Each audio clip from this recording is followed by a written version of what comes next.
Inside the Game, back live across your airwaves, whether you're watching on Roku, YouTube, wherever, or maybe you're waiting in line for 7 days to get on your flight. You know, who knows? Who knows what's going on? But wherever you are today in the U.S., welcome in to Inside the Game. Nate Wangler back alongside Ryan Glinsky. Ryan, what's going on, my man?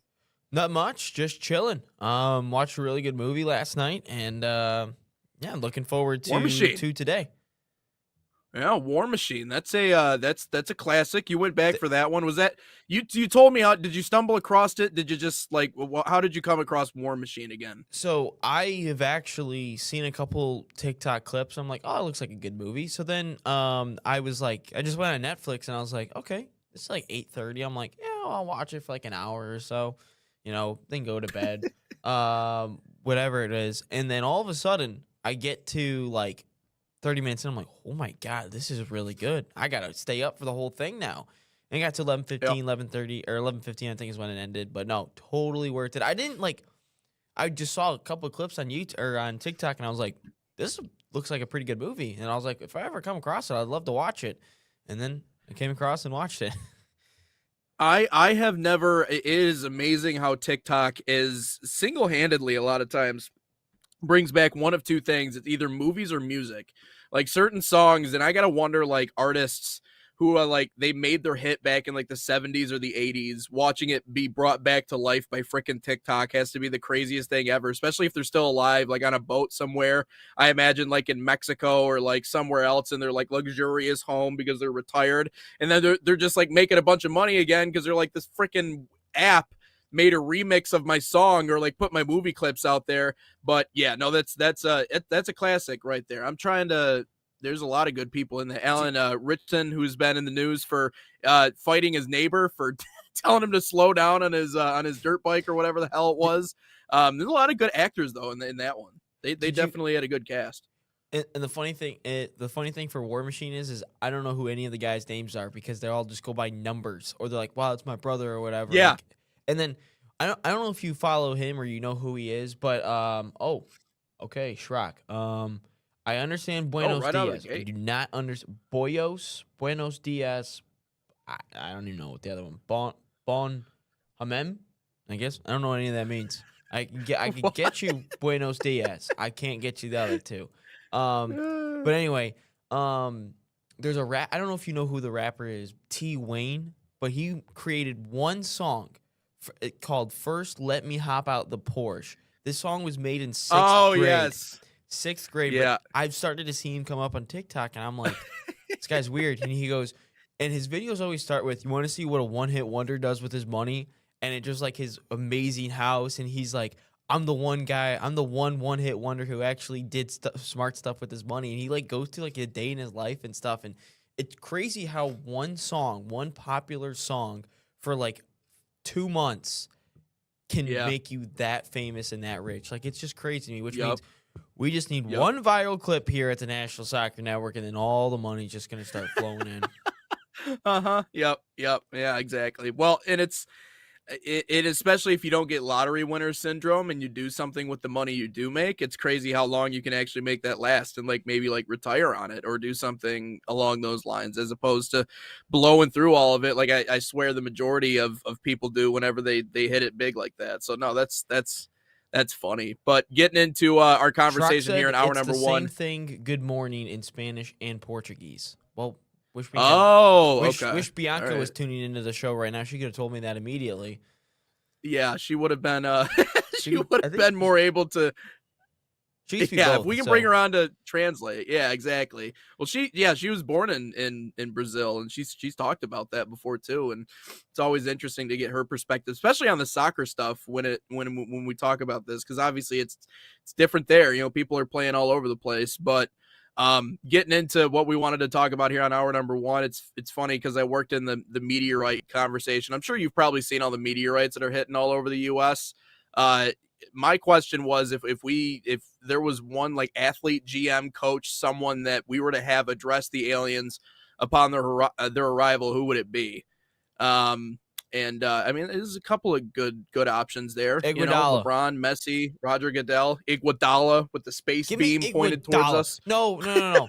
Send in Adam Silver because he probably looks like them anyway. Like the aliens, he looks like an alien. So send in Adam Yep. Silver because he already looks Yep. like an alien. So that's where I would Yeah. go. That's who I would I was send. thinking either that or Dennis Rodman, because I mean Dennis Dennis Rodman Rodman would be a already good has a one. history of getting together with like our world's dictators, like Kim Yeah. Jong Un for whatever reason loves Dennis Rodman, hates the rest of us, but man, that the multicolored haired guy, he loves him. So I would, yeah, Dennis would be another good option. But let's talk a little bit about soccer, huh? Shall we? Let's get into this a little bit in hour number one. A big welcome back in to everyone joining us here for 257. This storyline to open things is fascinating to me, and it was something we speculated about earlier a while ago, but it's something that has now very clearly come to the forefront, and now we understand it a lot better. But Kylian Mbappe, the concern has been his knee. He's been missing stretches of games. He's not been completely healthy this year, and I think that the fans, the supporters started to really realize it when he started to miss extended periods of time. Had his knee misdiagnosed. They misdiagnosed exactly what he needed in order to get better. Staff performed an MRI scan on the wrong leg back in December. When no problem was found after the scan of his uninjured right knee, the 27-year-old featured in 3 games for Madrid before the mistake was realized and rectified. And I'm going to guess probably might have hurt it a little bit more in that stretch of time playing on it, because obviously when you misdiagnose it, you just continue playing on the injury, it's only going to get worse. And so it became more of a nagging injury. He's missed more time, and it sidelined him for longer. My takeaway on this is very simple. You had one job. And if you are as highly paid and if you are as entrusted by a club like this to do the job of making sure that the star player can be able to not only get back to the pitch in a timely manner, but be able to stay out there and maintain his health, not just for the club's sake, but also for the country's sake when you talk about the World Cup. Not that that's on the Madrid medical staff's mind, but it's all very important. You realize the implications of a star player not being on the pitch. You had one job. And I would be surprised to see if there wasn't some sort of repercussions. I'm never going to call for someone to lose their job. That's not who I am. I don't believe in that. But I do definitely think that there's some serious repercussions on the way. And just a reminder, even people who make a ton of money, even doctors can make mistakes. It's just fascinating to me, Ryan, that it came in this scenario, because if it's Kylian Mbappe, I'm checking all different angles. If there's even a hint that there is something that's missing or something we haven't checked, or if we're running him through tests and he's like, that doesn't feel right. I don't care if it takes twice as long. I don't care if it takes days, weeks. We are getting this right the first time around. And so that ultimately raises the question, was there pressure put on their shoulders? Were they pushed to believe certain things? Was it forced or moved along quicker than what it should have been? There's a potential for that too. I mean, let's not pretend like clubs haven't been like, you know what, especially with concussions in the past. We think about football. Whatever, you're fine, get back out there. Like one of those situations, because obviously Mbappe being on the pitch changes everything for the club. So, I think it sucks for Kylian Mbappe, but there are so many questions around this, because I refuse to believe that paid professionals, especially at that highest level, who are looking at one of the greatest players the world has to offer in Kylian Mbappe, somehow got it wrong. Somehow did not go through all the different checks and balances and ABCs and 1, 2, 3s to make damn sure that Kylian Mbappe was completely healthy and ready to go. That's weird to me. That's very weird. Yeah, I agree. I can't say I've ever heard of a superstar misdiagnosed like this. Like, have you ever seen LeBron misdiagnosed with an injury? You ever see no. Someone like Jason Tatum? No, it's weird because you're right. This is Real Madrid's cash cow. Why do people come to see Real Madrid games? For Kylian Mbappe. Why do people go to France games to see Mbappe? He's one of the best players, if not the best player in the world, and could maybe go down in history depending on on how many things he wins and if he continues to play at a really, really high level. But how do you mess this up? Like, it's impossible to misdiagnose an injury of Mbappe's stature, and to think like Real Madrid has been a mess, I think, in the last couple of years, just with the amount of superstars they have, maybe not having the best of management. I think really ever since 2020, they've been a mess with Florentino Perez trying to start up the Super League. But that's neither here nor there. We'll get into that. But Yeah. I mean, you just worsened the injury, and then Mbappe is kind of out there is like declining it, like, oh, these are all just rumors, it's all false, like this, and that. My knee's perfectly Yeah. fine, but you're telling me as a doctor, which this I imagine this doctor's then going to be fired because this guy costs the club millions and hundreds of millions of dollars, not just because of the Yeah. transfer fee that they had to get him to bring him here, and not only his contract, but think about all the money in terms of ticket revenue and jersey sales, and they can hike up their prices no matter what, because Mbappe's out there. Yeah. Kind of just like what Mount Pleasant's Uh-huh. doing right now. If you look at if you were to schedule a hotel for the weekend of October 17th right now, everything's like 3 times the amount. Why? Because they're playing Western at home in a football game. So there's a reason what that Yeah. is. So Real Madrid Yep. can hike up their prices with Mbappe being there. And if Mbappe's hurt, again, Real Madrid will still pull a crowd no matter if he's out there or not. It's Los Blancos. But some Yep. people might just wanted to go to see Mbappe play. Like some of my buddies the other day wanted to go to the Lakers Pistons game just to see LeBron play, and Right. that's a pull. And I just don't. I'm like at a loss for words for this, because how in the world Yeah. do you test the wrong? How do you test the wrong knee? Like, wouldn't you have checked both knees? Like, Yeah. and if you're hurt, don't you kind of like tell the doctor where it hurts? Like, Yeah. yeah, Right. like, hey, Yeah. Kylian, where's the pain at? It's in this knee. Nah, let me check the other knee. That makes zero sense to me whatsoever. Like, Yeah. Kylian probably went into the physio room and was like, yeah, doc, this knee hurts. Yeah. Okay. All right, let me check the other knee. Mhm.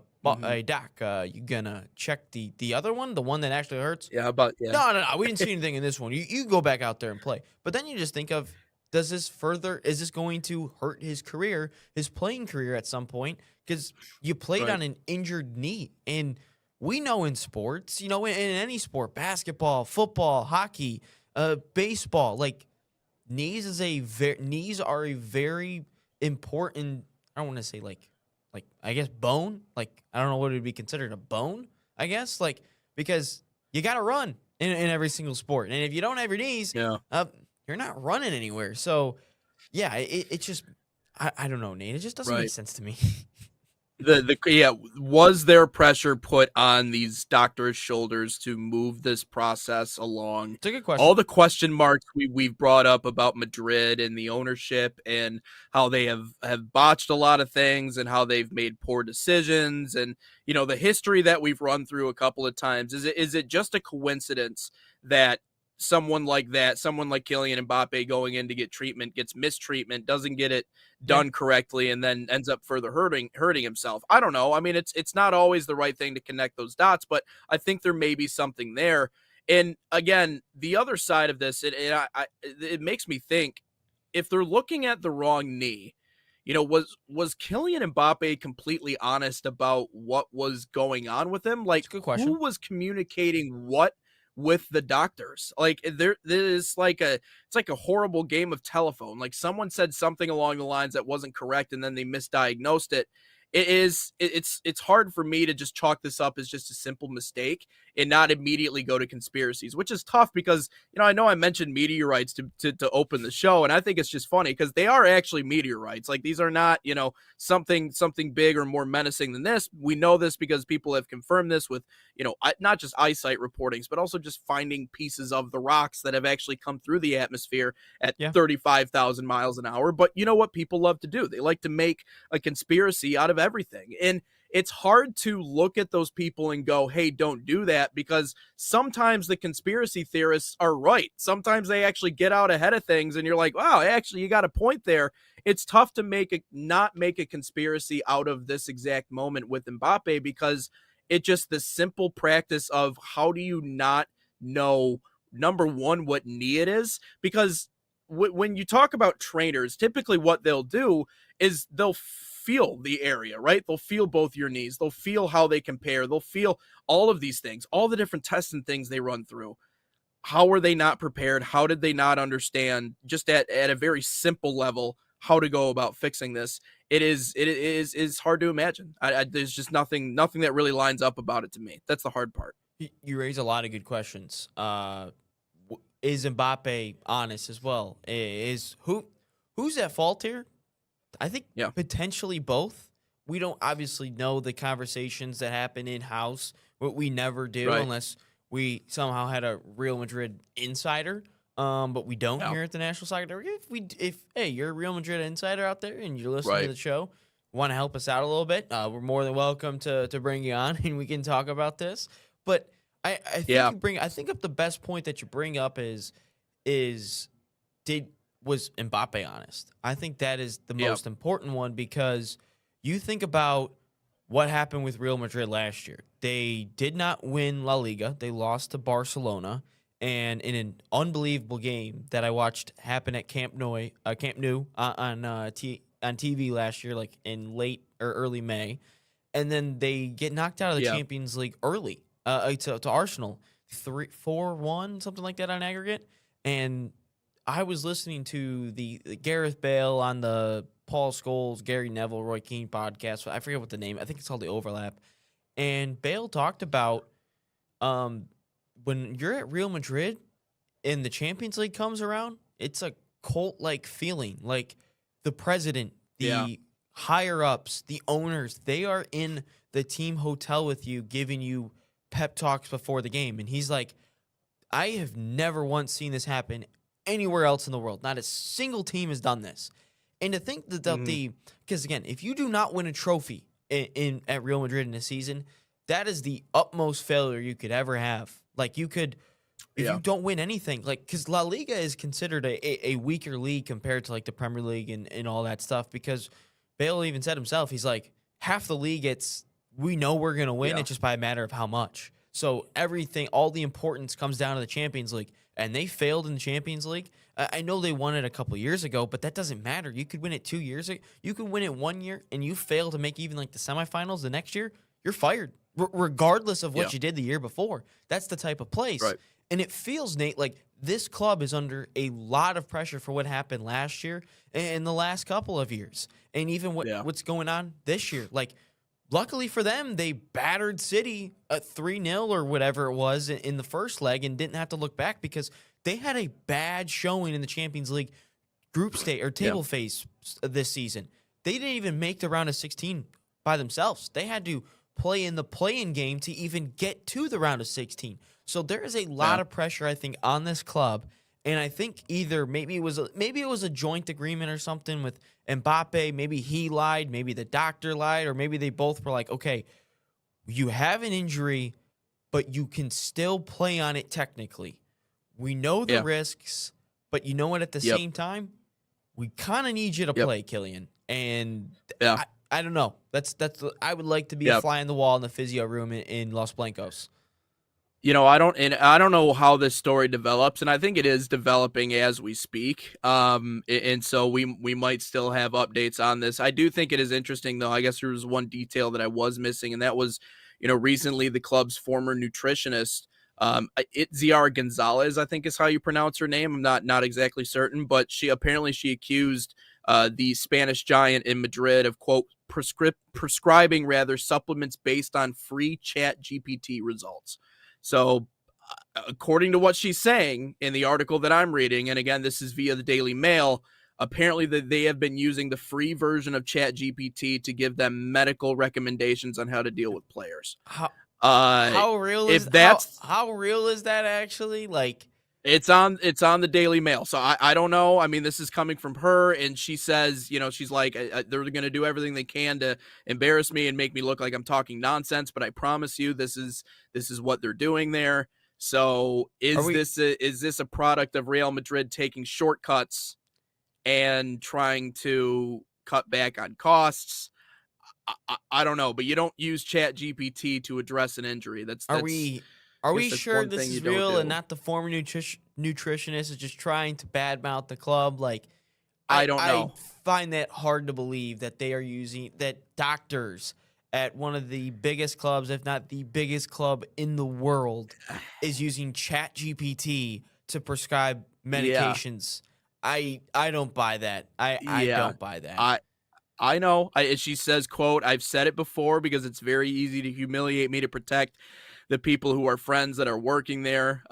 Quote, the worst part is that they're still here. Although I don't know what's worse, this or the fact that they prescribe supplements based on free chat GPT results. Um, I, Put it yeah, on like I social said, media, see what the people think. I don't know. Because I do I don't not know if buy that this rings at true, all. but it seems unlikely. But hey, man, it's 2026. I guess expect the unexpected, right? So I don't know. So we'll see what comes of this. It's not the end of this saga for sure. Everybody wants answers, and again, it just doesn't make sense to me. But let's talk a little bit more on the other end. We got some more uniforms, some more Nike kits that have been released. I think the gap between Nike and Adidas keeps getting wider and wider. We're also going to talk about Landon Donovan and some harsh critiques he had for one Noahkai Banks. All that and more coming up. First, FC Bayern summer soccer camps are a proud sponsor of the National Soccer Network, fostering football excellence across North America, open to boys and girls of all skill levels. FC Bayern camps deliver elite training inspired by FC Bayern Munich's world-class philosophy. Select your city and start a promising soccer path. And right now, save $30 on registration by using promo code BayernNSN30. Again, that's BayernNSN30. Or scan the QR code on your screen. Learn more at FCBayernYouth.com.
So the dream behind Irene's was simply to be a place where the community could come and gather. This is my hometown, we're raising our family here, and we just want to be a space where people can come together as a community and share a great meal. We've got golf simulators, we got pinball, live music, trivia nights, but we also have fresh, always homemade, locally sourced food, and we serve it with a sense of Gemütlichkeit. This is a German word that conveys a sense of warmth and coziness and belonging. We're excited to show off how we're growing and that this is the place to be. Not gonna lie, one of those screens would be pretty cool to like pot like Fortnite up on or something like that. I would be all for that. That'd be a pretty cool experience, or anything like, you know, NCAA. I need a college basketball game, by the way. Now that we have college football, they're trying to make it. I think so. Are they really? Are they? Okay. All right. It would be hard because I know there's only again, like I said, 8 million Division I colleges out there. So I don't know, you know, how they, but yeah, but they did include Michigan in the updated the 2K26. You can be can play for Michigan in your My Career, so that's fun. I don't ever remember that being the case. But moving along with our soccer conversation here in hour number 1, I know we took a look at the Adidas kits yesterday. I know, Ryan, you put a video out on social media talking about your top 5 faves. I know I said I really like the Aztec design with Mexico, but we got some Nike kits to talk about as well.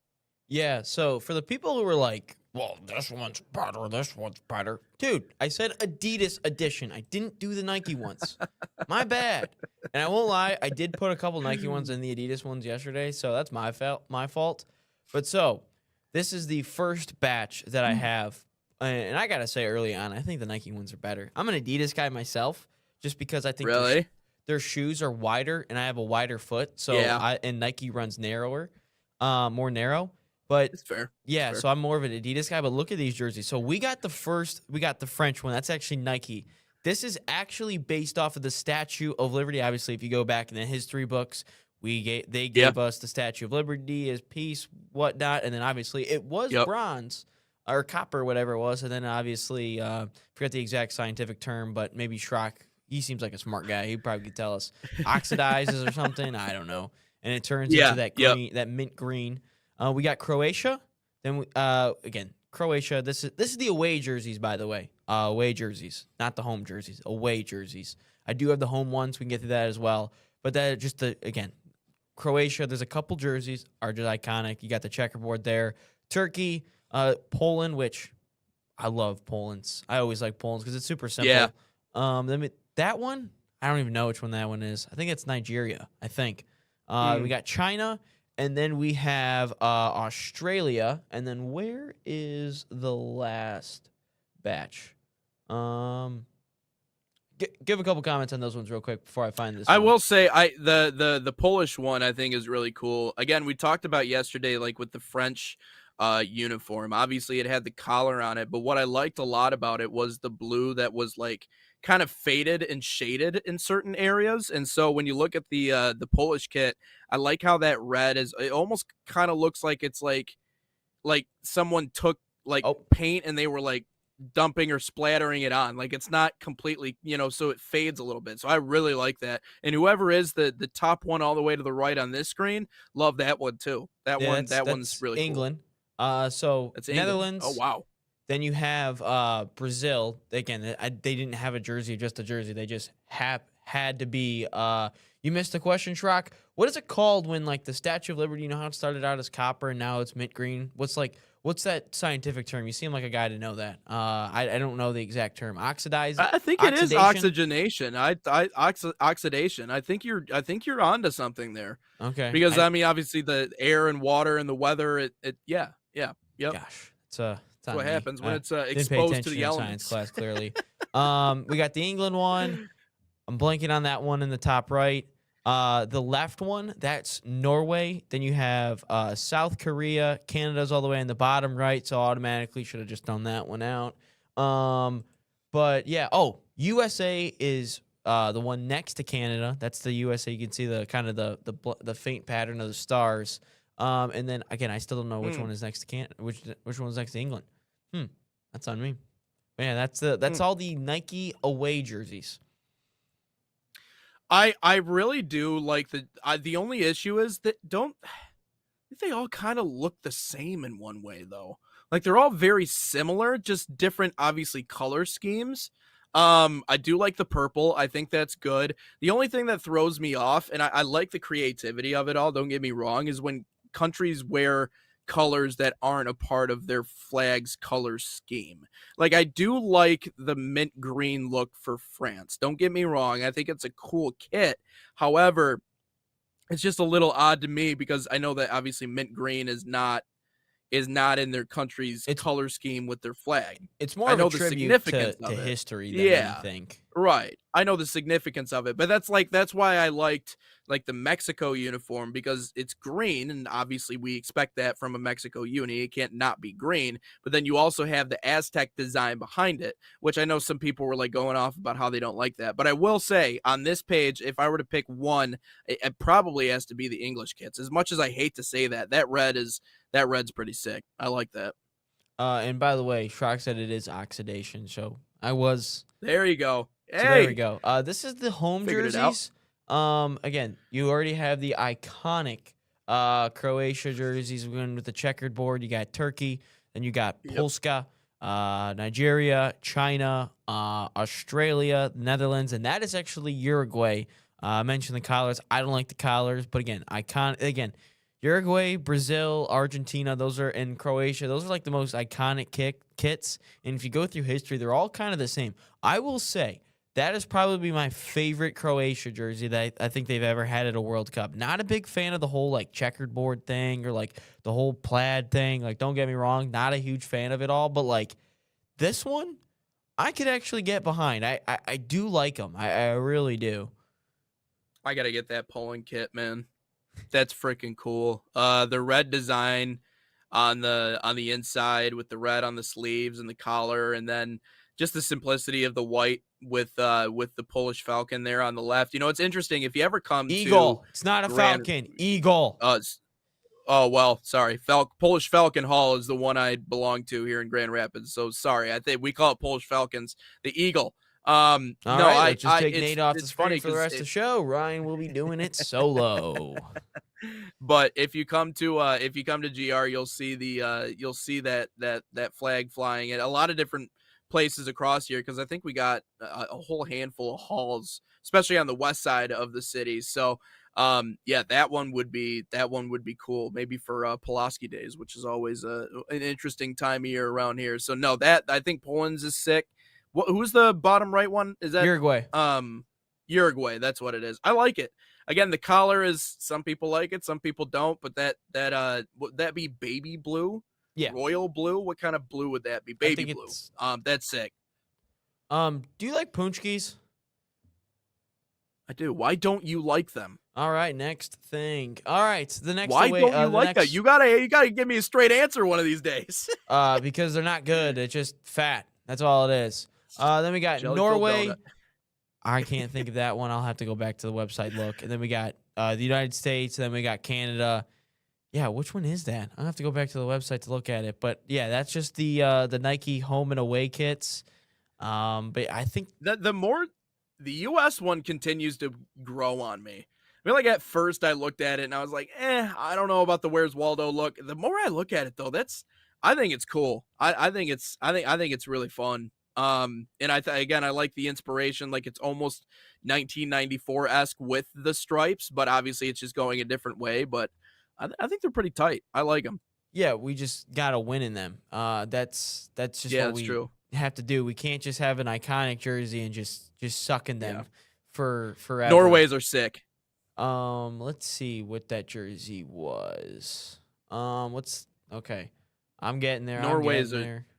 No, you're cool. Norway's is cool too. I like how they actually worked in like the entire flag design on the kit. It's nice when you have a simple flag design, so you can go ahead and do that. I think maybe Poland missed out on an opportunity with that, but I love what Nike did with their uniforms anyways. That one next to Norway is South Korea. Oh, okay. Yeah, I like it. A lot of red in this tournament. Lot of red. Let's hope South Korea and Canada don't get mixed up one day and decide to wear the same Nike kit to the game, because we're screwed. Schrock goes, Punchkis is better than donuts. There, I said it. No, they're not. I really don't even eat a whole bunch. See, I don't even eat a whole bunch of donuts anymore because the homemade bakery donut shop that I went to like in middle school and elementary school is no longer there. And donuts just don't taste the same anymore. So I just like ruined donuts for you. Yeah, I just don't eat donuts anymore. Like anything inside of Tim Hortons, like no. Dunkin' Donuts, no. Then there's a donut shop in Muskegon that my family, when I stayed there one time, my family I think I know where you're talking bought about them, and they are like the greatest donuts I think I've ever had. And again, ruined donuts. So like when I eat donuts, I got a really high bar because of what I've eaten before. So like I just don't eat donuts anymore because of that reason. I mean, I get it, man. I mean, the small, we have, I think we have Susie's Donuts here in Grand Rapids. I get it, man. Like, it's, when you get the homemade stuff, when you get it from some old lady down on the corner, it just doesn't taste the same when you go to Krispy Kreme. I will give you that. Exactly. And like the Krispy Kreme donuts, like it's like McDonald's in a lot of ways, which is like cool. McDonald's is good once in a while, but I understand that. But no, Schrock, I think it's more Ryan has a troubled history. He has a lot of trauma when it comes to donuts, and so that's why I don't think he likes Punchkis, because they're very overwhelming to him. The sensation of the fruit-filled center with all the sugar around it, and just how yummy and delicious they are. Ryan just can't take it. It's too much. It's too much, so he doesn't like them. I just texted the family group chat to see what the donut shop name was in Muskegon, and then they should respond. I think I know where. I'm pretty sure I know where you're talking about, but no, okay. I just would say, right, but I just say that Punchkis, it's just sugar, fat, and like 1,000 calories. Like, what is the point of it? It's a donut, dude. That's all it is. I don't care. It's not good. It's a donut. Get fat on something that's actually good. Well, I see, and what's weird is Schrock, I asked him, I'm like, do you like, this kind of fruit? He's like, yeah, of course I like that. Okay, well, you like apple pie, right? All It's like right, I so don't like tomatoes, but I like ketchup. It's weird. okay, yeah, that's a little weird, but no, okay, all right. I think you had a prune punchki once upon a time, and now all of a sudden it's just ruined it for you. I don't even think it's donuts. I think someone just gave you a disgusting one. I get they're too glorious for some people. It's not too glorious. It's donuts have been ruined for the rest of my life. Punchkis are just trash. Punchkis are just bad. They are. And my they whole are family too will glorious. agree. It is. That's a great line there, Schrock. Let's take a break when we come back here for hour number one. We got to talk about Landon Donovan going off on another young potential U.S. men's national team player in Noahkai Banks. Ryan, there's a reason why they don't really like the guy. And I see why, because he's very much straight to the punch. He's very much direct. He very much doesn't pull any punches. And this time around, I think before he's been a little harsh this time around, I think he has a point when it comes to Noahkai Banks. We'll talk about that more coming up next here on Inside the Game. Experience the thrill of the game like never before with NSN's Game Rewind. Dive into full match commentaries enhanced with cutting-edge dynamic graphics, letting you relive the highs and lows of your favorite matches in astonishing detail. Whether it's a championship win or a legendary play, NSN Game Rewind bridges a past and future with a broadcast experience designed to captivate. Call 586-304-4405 and start watching today.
Join you back live here on Inside the Game, episode 257. Nate Wangler and Ryan Glinsky getting into the next part of our conversation. Punchki hater. It's too much. It's too glorious for Ryan Glinsky. I just asked John and Bianca if they like punchkis, and they say only from one place they really like. They like the gourmets at like Blake Cider Mill or something. They said if you buy them from Kroger, they're trash. All right. You know what? Okay, I will give you this because I did get some gas station punchkis at Meyer That sounds horrible. when that time was around. Well, it was $1.99, okay, and times are tough out here, so I did what I had to do, okay. So there's a pack of 4 of them, $1.99, bought them, brought them Nate's home. gonna say he did something weird to get those punchkis. Did you like that? I've done a lot more for a lot less. I knew you appreciated that line. No, but they weren't very good. No, they weren't very good. I'll give you that. At least compared to the places where it's like they actually like make them and they're fresh and everything else. So I'll give you that. Plus, I hear Blake's is good. I've never been, but Neil and I got into a 10-minute conversation during a broadcast once about Blake Cider Mill. So I guess I got to try it here at some point. But let's get into this talk about Noahkai Banks and what's going on. Landon Donovan, some real harsh words the other day about the 19-year-old weighing his options with Germany in the U.S. men's national team. He declined the invite to be on the March roster. It's a bold call for someone that could very realistically play in a World Cup, and Landon Donovan sounded off on his podcast with Tim Howard the other day. Standpoint, and particularly Matt Crocker, who makes these decisions. If someone does not want to play for your country, good riddance, goodbye. And I'm not mad at him. he can make his decision, but now I don't care about you anymore. I don't care about Noahkai. If he does not want to play for the US, totally fine. I get it. If he feels more German, I've always said, make the decision where you're passionate, whatever. Clearly, if he wanted to be a part of the US team, he's been in many camps, Tim. He's been in camps, he's been in youth camps. The Federation has been on him for a long time. And this whole notion of us like begging him to play for our country is bullshit. Yep. Like, dude, if you don't want to play for us, don't No play problem. for us. That's fine. And stop this game. And like, I don't know. And you know how many times we've been through this story? I'm going to tell people a name. I don't even remember his name. I think it's Jonathan Gonzalez. Maybe he was this young kid who was like playing for Monterey. And he's like, I don't know if I want to play for the U.S. Guess what? Never heard of him again.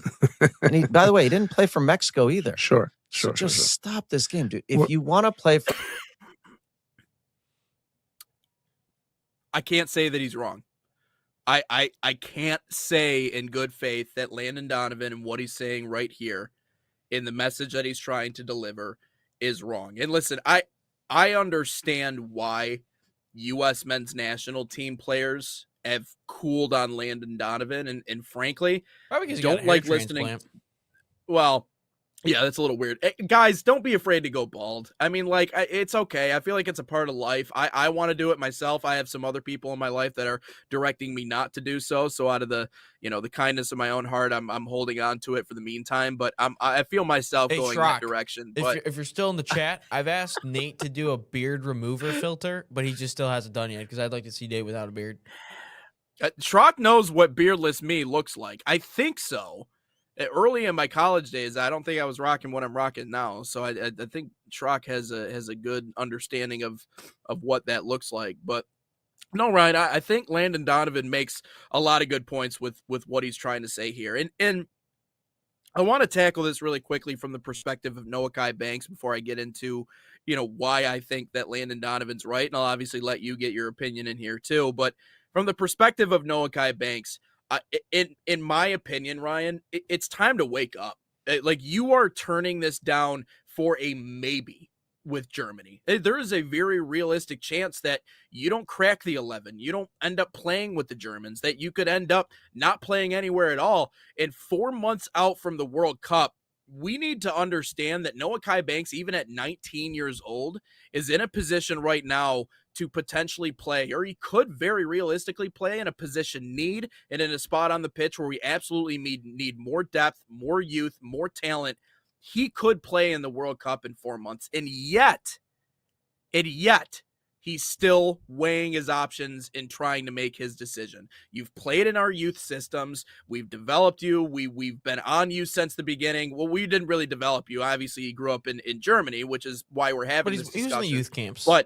But he was in the youth camps. And the USA Soccer has been on you since the beginning, and now we are giving you a golden opportunity as someone that has not even cracked 20 years old yet to be on a World Cup roster, and yet you want to kick the ball around literally and figuratively. You want to pull USA Soccer in all of these different directions, and yet Matt Crocker, that is, as supposed to just making a decision, now wants to play these games with you. Now wants to do all this running around with you.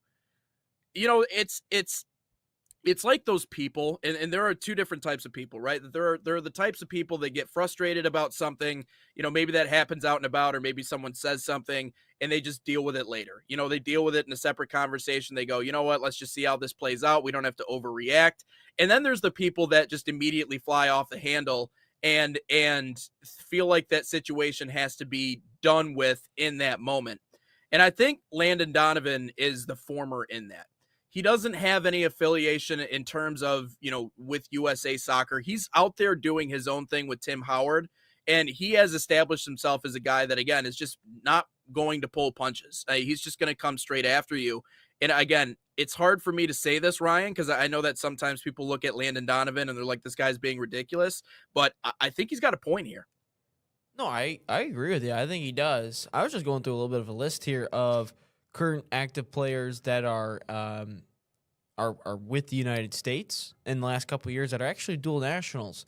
Freddie Adu is actually one of them. Remember how he was supposed to be like the next greatest thing? Yeah. He was actually born in Yeah. Ghana and came over here and played with us. Jermaine Jones obviously is another one, because kind of the whole dual national thing became like a really big. I feel it kind of took its own kind of legs here when Jurgen Klinsmann got here, because he's Yeah. obviously German. But again, there was dual nationals before that to begin with, even on the '94 team. John Brooks, another one, iconic goal in 2010 or 2014. Julian Green, he was actually a dual national as well. Anthony Robinson, actually born in England. Cameron Carter-Vickers, born in England. Timothy Weah could have gone elsewhere. Serginho Dest, born in the Netherlands. Balogun, which I do have something to say about Balogun. Balogun could be a starter for England. Just saying, as a striker. Just saying. Maybe talk about it another day. But if you were to go over the list of strikers for England, Balogun might be better than most of them. Let's see who else is in there. Malik Tillman's another one. Yunus Musa, another one. So there's a lot of players on this team. I mean, technically Gio Reyna was born in England, so there's that. Yep. But when it comes to Noahkai Banks, I think the only reason we're making such of a big deal about it, and again, I think Donovan's right himself, but the only reason we're making it a big deal about with Noahkai Banks is how good this kid is. He used the example of Jonathan Gomez, and Jonathan Gomez wasn't anything yet. It was kind of all about potential. That was he had a lot of potential and never really lived up to it. And by the way, Schrock says, I know that look. Beards for both of us were the right call, but I'd love to see how no beard looks now. Schrock, do it too. Send it to us. And you and Nate, we can do like a side by side of Schrock and Nate. We'll put it up on the show. Yeah, we got you. But no, I think we are so upset about Noahkai Banks because of how good this kid already is. Yeah. At the age we of can't 19, lose that. We can't lose the plot on that. Yeah. That's like if this is anybody else that isn't playing 1,700 minutes this year in the Bundesliga, I don't think it stings as much. But the issue is this kid at 19 is starting week in, week out for a Bundesliga side and playing really well. Look, it's a gamble to play for Germany. It is. It's a gamble to play for more of a gamble than playing here. Yes, yeah, exactly. More of a gamble than playing here. Yep. We went down the list last week about the starters that are over him in Germany for the German national team. We talked about that. Yep. But you come to the U.S. men's national team and it's like, okay, so we got Miles Robinson, better than Mark McKenzie, you're better than Tim Ream, you're better than, but he's going to play. The only one you're not better than is Chris Richards. That's the only center back. And it's crazy to think that a 19-year-old is like one of our best players in a position of need, and especially where I think our goalkeepers are a little bit shaky, to say the least. We need center backs, and that is why we're so upset about this. Then the other discussion, which you talked about with is Donovan onto something here? Yeah, I would say so, because what was the biggest issue this summer with all the American soccer players? Pulisic, they don't care. They don't actually care about it. To be honest with you, I don't really care that they didn't play. It's the Gold Cup. It doesn't matter to me. If this was like Copa America, a much different story, but this is the Gold Cup. Doesn't really bother me. And this kind of feeds then back into for those guys like the Dempseys, the Donovans, the Howards, those guys who were upset and saying this and that, they don't actually care about all this. This then kind of feeds back into that narrative of, dude, they don't actually want to be here. They don't actually want to play for the badge. They want to play for something else. That's what it also feeds into. And again, I don't like Landon Donovan, to be honest with you, but I agree with him, because if you we are hosting the damn thing. We are hosting the World Cup in the most profitable World Cup of all time, the most advertising dollars. JP Dughammer said that himself. I'll take his word for it. And you are going to be a starter for every single game. You are going to start in the biggest tournament in soccer history, which obviously will 2030 will be the biggest one. But for right now in time, this will be the biggest one. And we gotta beg you to play. I'm with them. I don't really want to see it either, because if I gotta beg you to play in your home country for the host nation in the biggest tournament in world soccer history, are you truly bought in? No. And here's the thing, to us and our listeners, and to Timmy Howard, and to Landon Donovan and their listeners, the U.S. men's national team is the priority, right? That is the team that we want to see go out and have success. And I know I made my joking video yesterday, my Cinderella video, and how I claimed, the U.S. men's national team is going to be our Cinderella in 2026. By the way, clearly joking to those people who thought that I was being serious about that. I do hope they do well, but that is the priority to us as fans and as media members and people who follow that podcast. But Tim Howard said this, and he could not have been any more right. And it's something that I think is a hard reality, and it's a hard pill to swallow for American soccer fans. And that is, we are not the priority. We are oftentimes the second option on a lot of these players' lists and on a lot of their minds, especially when it comes to the dual nationals. It's unfortunate. It's a story that we have seen time and time and time again. But yet, on the other side, we've also had players, as we've talked about, that have made the opposite decision, who have decided to play here for the U.S. men's national team, who very realistically could have played for another national team. We talked about Dest with the Netherlands. We talked about, technically Christian Pulisic could play with Croatia, but there's a lot of different players on this team who are dual nationals who could play elsewhere, but have decided to choose the U.S. men's national team. So I think that's where Landon Donovan's frustration is coming.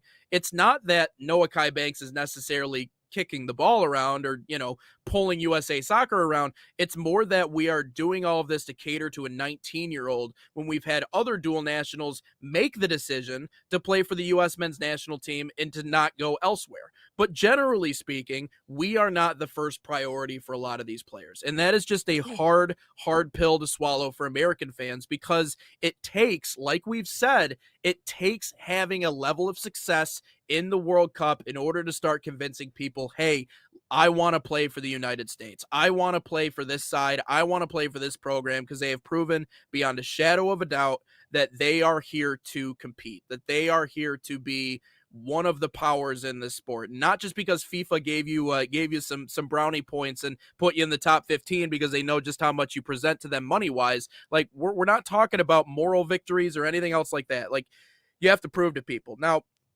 again, it's ridiculous going back and forth with a 19-year-old. But if I'm going to sum up what Landon Donovan said, because during the summer when he was saying all those things about the players, some people thought it was a little ridiculous and a little overblown. I tended to think I was a little confused, and he had some good points. But right here, I think he has a really solid point, because, again, why are we catering to a 19-year-old when we have all these guys who have made the decisions that they want to play here? But it's so hard, because I understand where USA Soccer is coming from, because you just don't want to burn a bridge when that bridge could really make a difference for your program and for your club in the long run, having him in there. Because if you burn that bridge and you never have a chance, who's to say he doesn't turn out to be something special? And now you're looking back and going, well, I wish we would have maybe given him a little bit more patience. So while I do agree with what Landon Donovan is saying, I will also admit that there's probably a little bit more gray area in terms of these conversations.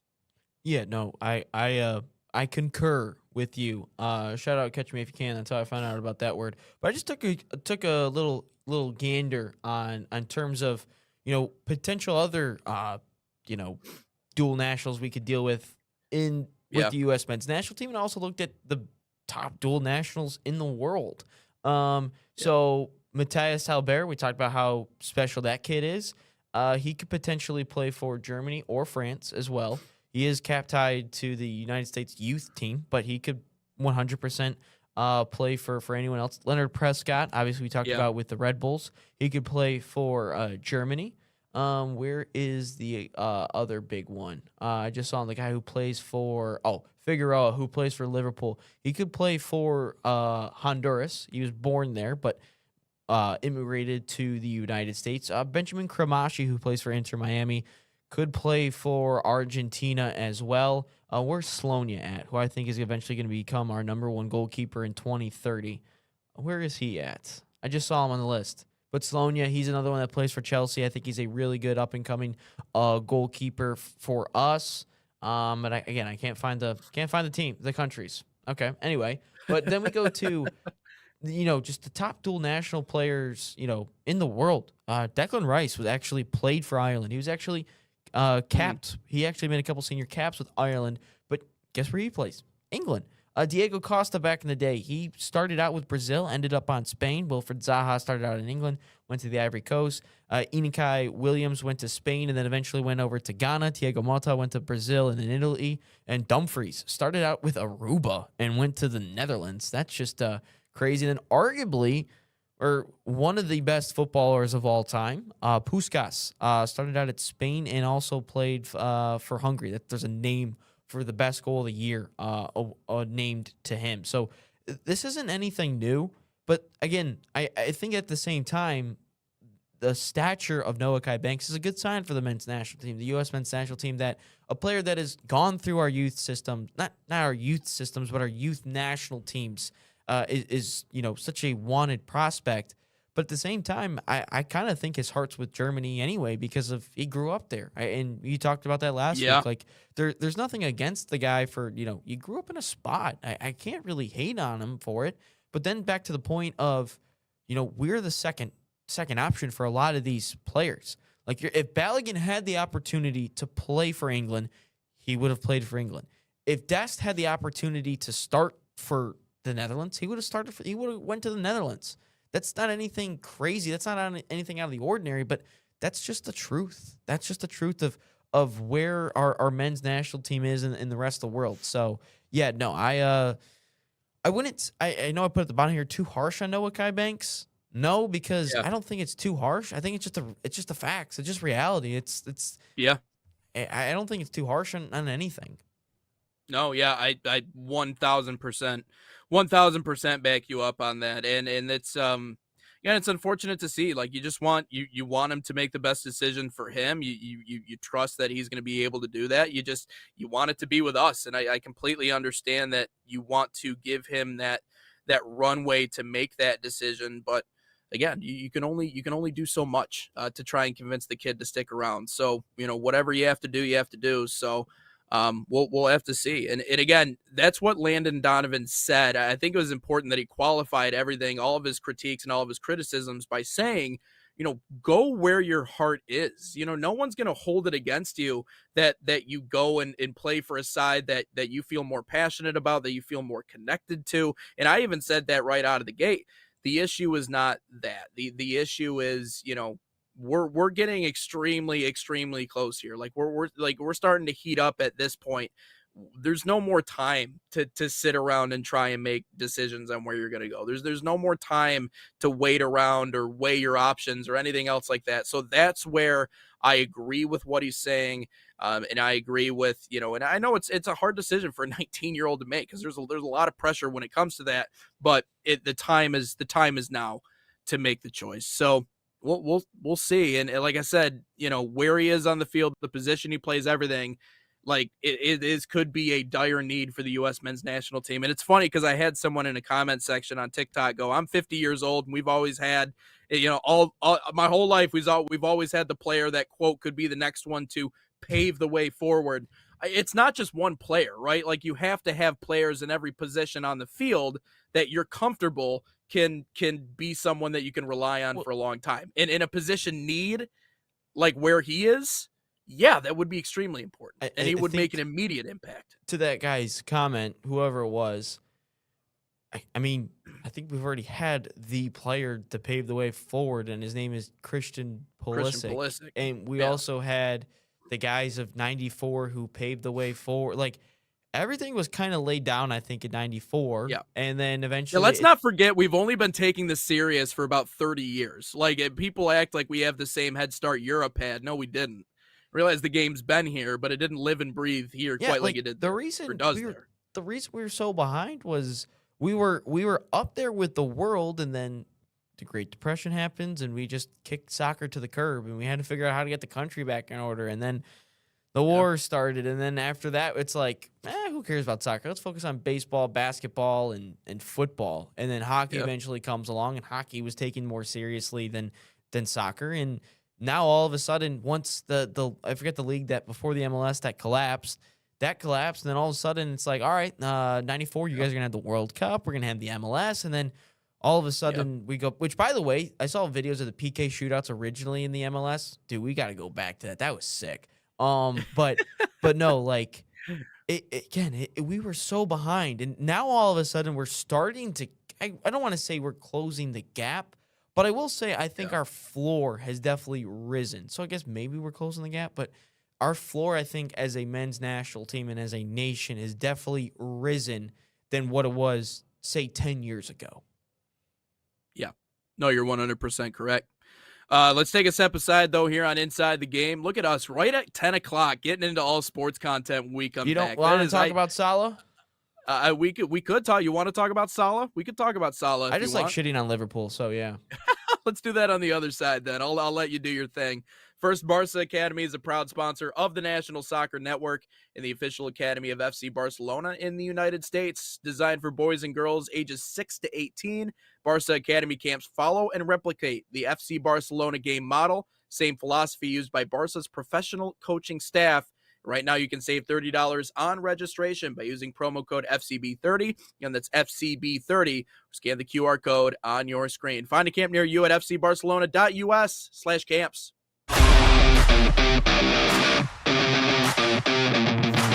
In Barca camp, I see my son run on and off of the field.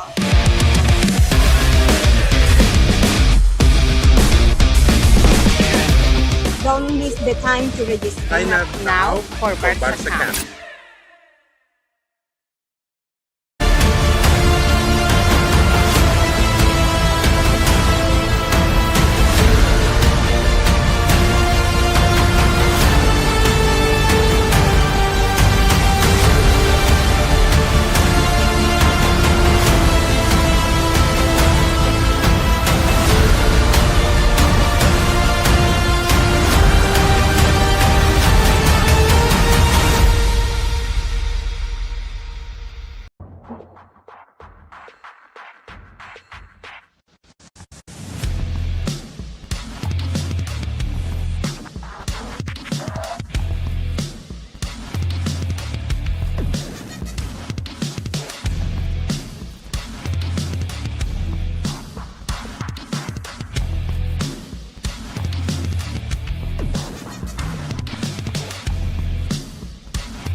The National Soccer Network presents the MLIS and WMLIS Finals weekend.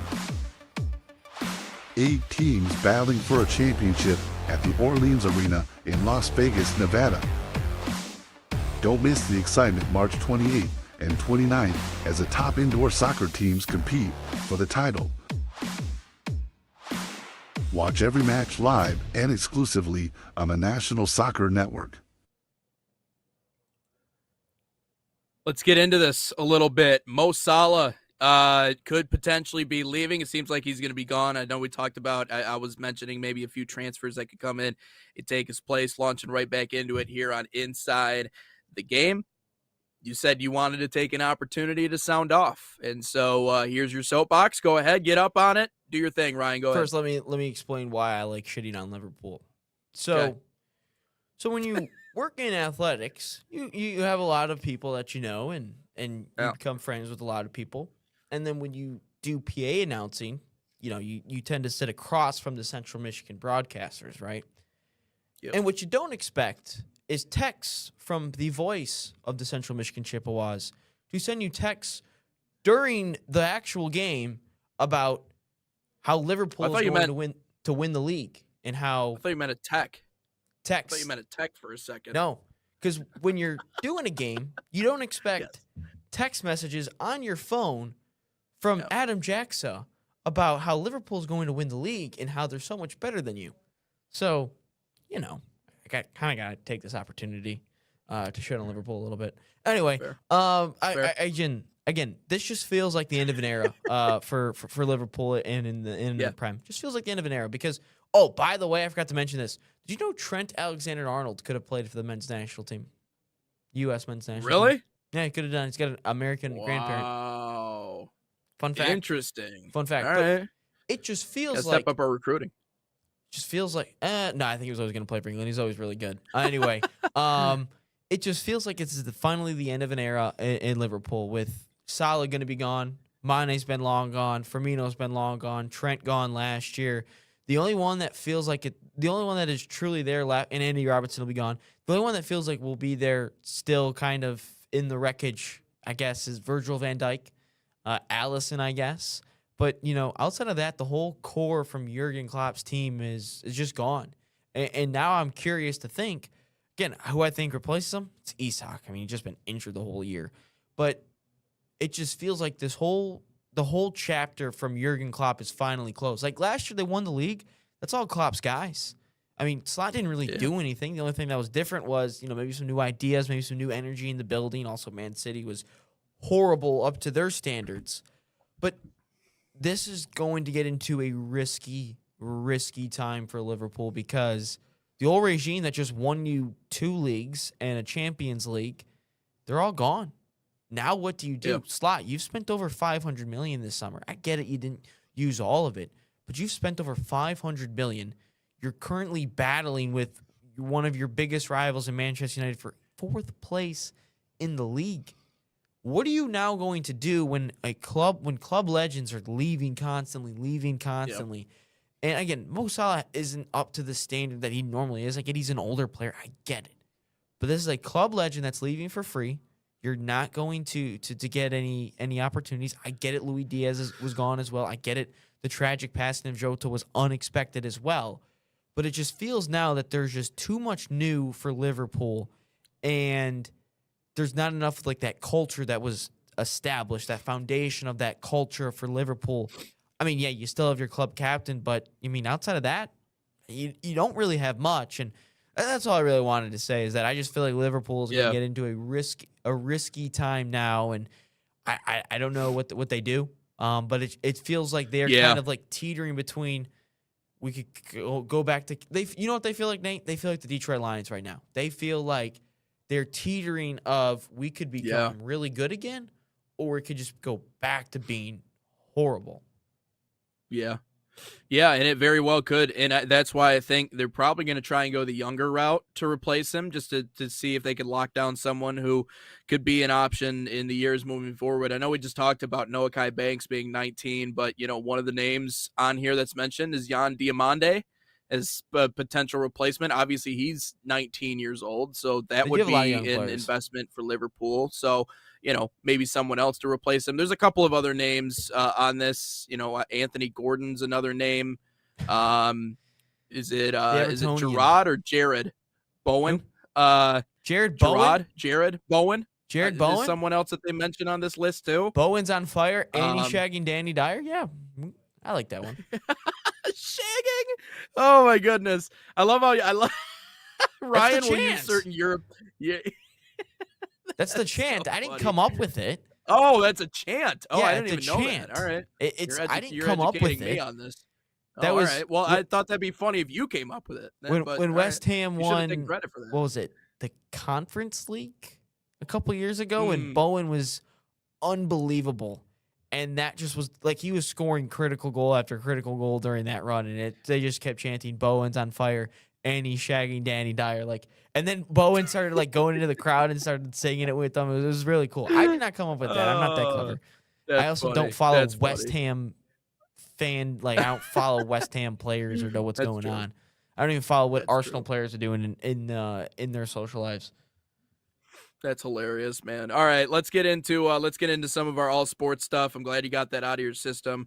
I hope you're cutting up some of these and sending them to Adam Jackson just so that he knows we're mentioning him on every other show. A couple weeks ago, or I think when they lost to Galatasaray, I put the thumbnail. Oh yeah, Liverpool is a mess, and I sent it to him, and he's like, "Yeah, we're a mess, man."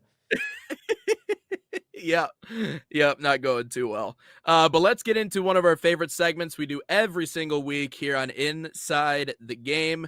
Who the better? And we got a good one today. I really like this one because I know Jeremy Fears said the other night, point guard you, which is, I don't know if that's entirely accurate, but there are certainly some point guards that have come through that have been very good. If not in the NBA, certainly at the college level. But the guard we're talking about on the other side is iconic as well. Trey Burke or Cassius Winston. Who'd have better? Go ahead and lay this one out for us, Ryan. Yeah, I dislike rage-baiting Michigan State fans. So even though I believe in who I will pick is a million times better, and I'll go into a detailed reason why. But anyway, let's have fun with it. Trey Burke or Cassius Winston.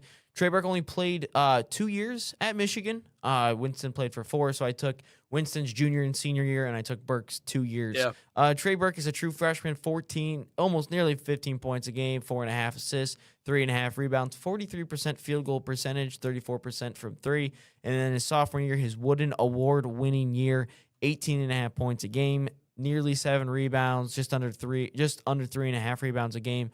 Improved his field goal percentage and 3-point percentage, 46% from the field, 38% from 3. Also was a Big Ten champ his freshman year, Wooden Award winner in his sophomore year. They went to the national championship game and hit the iconic shot against Kansas. Cassius Winston, on the other hand, nearly 19 points a game his junior year, 7.5 assists, 3 rebounds a game, 46% from the field goal, 39% from 3.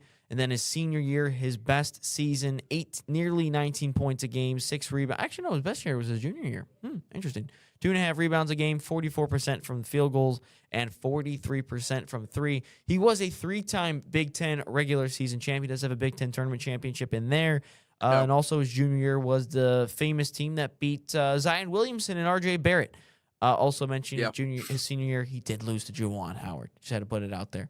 3-time Big Ten champ, as I mentioned, Wooden Award winner as well. So, Nate, who da better between these two?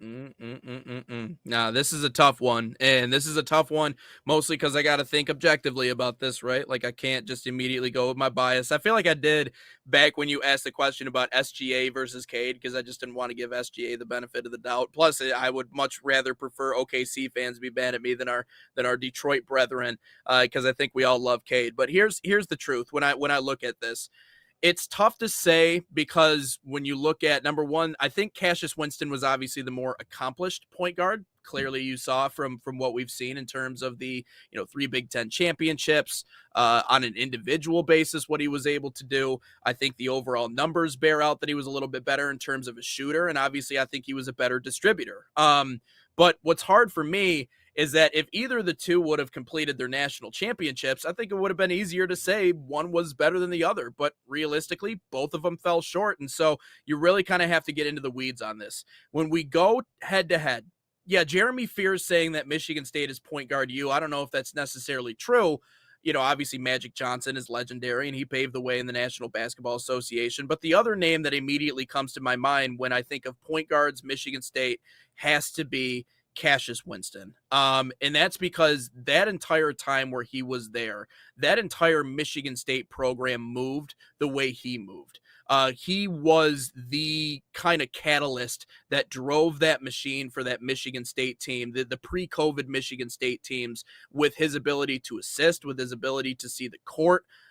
He was one of the best point guards that I've seen, at least in my lifetime, come through the conference that's played at Michigan State. And at the top of his game, he was unbelievable. I mean, you talk about that Duke game. I think that's one of the most signature wins, if not the signature win in the history of that program. I know they have a national championship, so obviously you can't say it's the most important win, but I don't recall that those. single game alone, beating Duke, he had 20 points, he had 10 assists.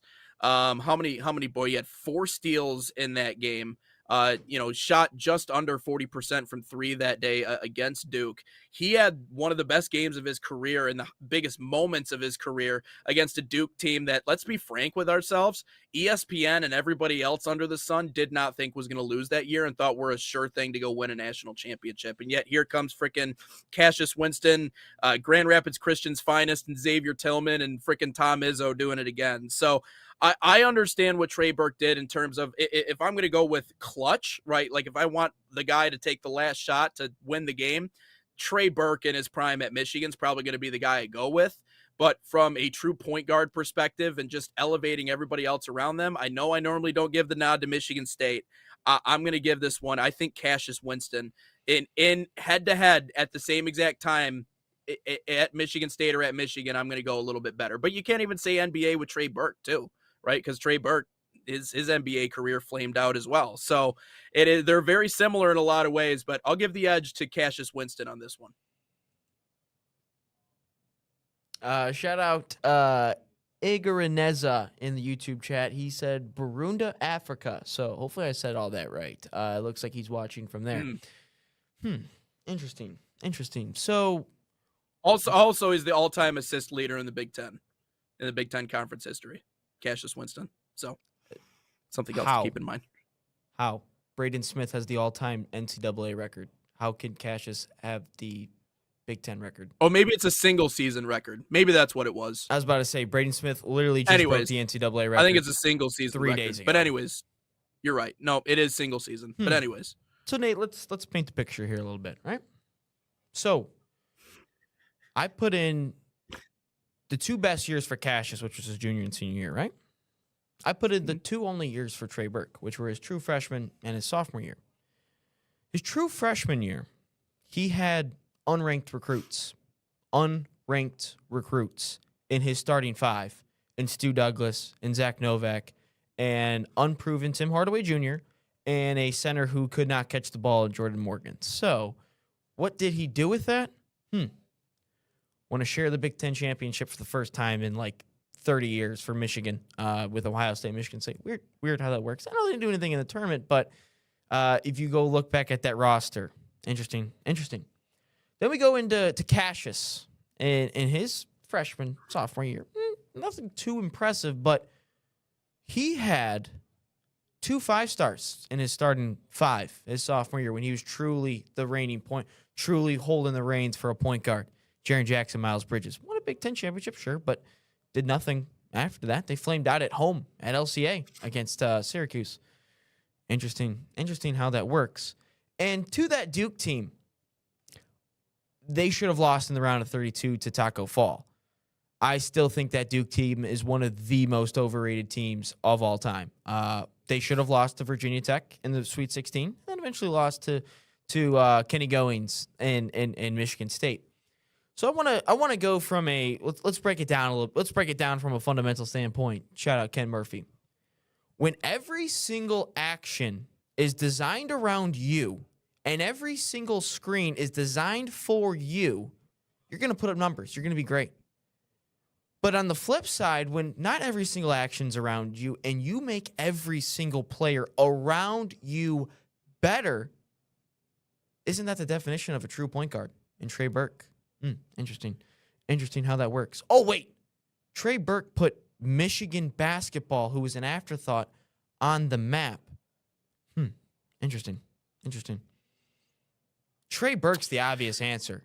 He did this in 2 years as a freshman and a sophomore. We could say Trey Burke flamed out in the NBA. Well, guess what? He had a 10-plus year career in the NBA. He was on the Mavs team that made the finals with Luka Doncic. Just putting it out there. What did Cassius Winston do? Oh, wait. He was out of the league in 2 years. Interesting.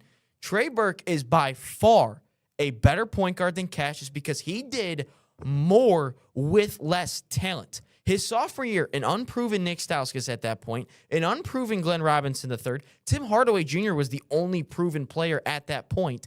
And if you take Trey Burke out of that team, they don't do anything his freshman and sophomore year. You could take Cassius Winston out of his team for half of those years, and they still probably win a Big Ten championship. Cassius Winston, I think, the only reason he put up numbers is because every single screen and every single action was designed around this guy having the ball. Oh, and let's not mention how many offensive fouls that were never called on Cassius Winston. Trey Burke is by far a better point guard than Cassius Winston. Yeah, I don't know how you can claim making everybody around him better for Trey Burke versus Cassius Winston just because they're top prospects and just because they ended up being future NBA guys, which, by the way, I don't think you can look at Tim Hardaway and just go, well, Tim Hardaway wasn't good then. Tim Hardaway Jr. was good his sophomore year, or his junior year, Trey Burke's sophomore year. He wasn't anything. But anyways, he was not anything. Just because you have NBA guys around you doesn't mean you can't make them better. Nate, and yeah, if you have a there point were two guard, white dudes from Indiana who were unranked players in the starting five and playing 25 plus minutes a night for Trey Burke. We're talking and Trey about Burke individual won a comparisons. share of the Big Ten title for the first time That's awesome. in 25 years. That's great. Put a university on the map in college basketball. That's great. What does that have anything to do with individual numbers and the way that they perform? Wooden Award winner was the Wooden Award winner as a sophomore. Cassius was a junior when that happened. Well, so 1 year later, again, that's the way that Michigan State has operated, at least during that era. Talent on both sides as well. Because what's the true definition of a point guard? To make everyone around them better. Trey Burke, not every single action was, not every screen was for him. Not every action was for him. On the flip side, for Cassius Winston, every single screen was designed around him. Why do you think right now? You're saying that it was all about him, but also that he had a stacked lineup around him. Which who was the stacked lineup around Trey Burke? An unproven Nick Stauskas? An unproven Glenn Robinson? An unproven Mitch McGarry? You didn't think he was you don't think he was the focus of that offense? Also, Mitch McGarry was great. Mitch McGarry just he was good for his 6 games in his Michigan career, and that was the tournament. He did nothing outside of that, and if he stayed off the weed, he would have had a really good sophomore year in Michigan. Probably would have been back to the Final Four, but he decided to be stupid. That's true.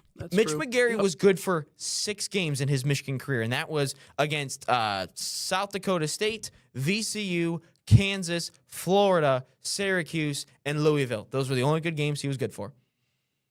Yeah. Well, so here I'll put it this way. How about better career? I'll go Cassius. How about better player? Maybe I'll give the edge to Trey Burke. Better career, sure. He played for 4 years. Yeah. It's tough to, but that's the other part. Like, it's tough to compare 4 to 2. But in terms of being Trey Burke did more in 2 years than Cassius did in 4. It took him a few more years. I don't think that necessarily takes away from what he did do in the years that he had. He walked in the door as a true freshman and immediately changed the trajectory of Michigan basketball. Cassius Winston walked in the door as a true freshman, and they barely made the tournament. And he had 5 stars in Josh Langford and Miles Bridges in his starting 5. Trey Burke had unranked recruits in his starting 5. That's why John Beilein is always a better developer of talent than Tom Izzo will ever be. Ryan Glinsky, our favorite rage baiter here on Inside the Game. You do a good job. You do a good job of it, though. He's not a better developer than Tom Izzo. That is the most ridiculous statement I've heard on this show. We could go down the list of talent Beilein has inherited to Tom Izzo. When Karis LeVert walked in the door, you're telling me that's a first-round pick? Nick Stauskas walked in the door. You're telling me that's a lottery pick and a future Big Ten Player of the Year? Trey Burke walked into the door. You're telling me that's a Wooden Award point guard? His only offer was Penn State. Mo Wagner walks into the door. You're telling me that's a future first-round draft pick? No, it's not. A better developer of talent is 1,000% John Beilein. Izzo has had countless 5 stars. What has he done? Beilein has been to Monday night 2 times since Izzo's last Monday night. And Beilein hasn't even coached for 6-7 years. No pun intended. Yep. Tom Izzo has had so much talent walk through his door. Xavier Booker, 5-star. Max Christie, 5-star. Gary Harris, 5-star. Josh Langford, Miles Bridges, Jaren Jackson. Do I need to go on all 5 stars? How many 5 stars has John Beilein ever had? 1. Glenn Robinson, 1. And he was a borderline 5-star. And Beilein does way more with talent, has done way more with less talent than John Beilein, than Tom Izzo. Let's not forget Cassius Winston was a high-rated recruit, high 4-star. He made a Final Four and then lost to Jarrett Culver and Matt Mahoney and the Italian dude from Texas Tech. Yeah.